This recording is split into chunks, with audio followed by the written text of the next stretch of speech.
നെഞ്ചത്തിയായ മണവാട്ടിയെ വിവാഹത്തിനൊരുക്കുകയാണ് സഖികൾ ഇവിടെ.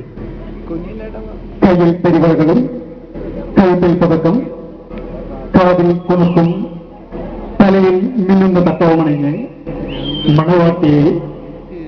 മണവാട്ടിയത വിവാഹത്തിനൊരുങ്ങുന്നു. തിരുവളയും കാഞ്ചി പതക്കവും വിരൽമോതിരവുമായി സഖികൾ മണവാട്ടിയെ മത്സരിച്ചൊരുക്കുന്നു. യാഥാസ്ഥിതിക ശൈലികളിൽ നിന്നും വ്യത്യസ്തമായൊരു ചടങ്ങാണ് പക്ഷേ ഇവിടെ നടക്കുന്നത്.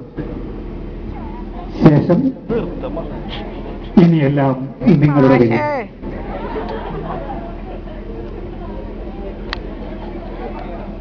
ഞങ്ങൾ അടുപ്പിക്കട്ടെ. ഒരു മിനിറ്റ് ആയി ഇപ്പൊ തന്നെ. റെഡി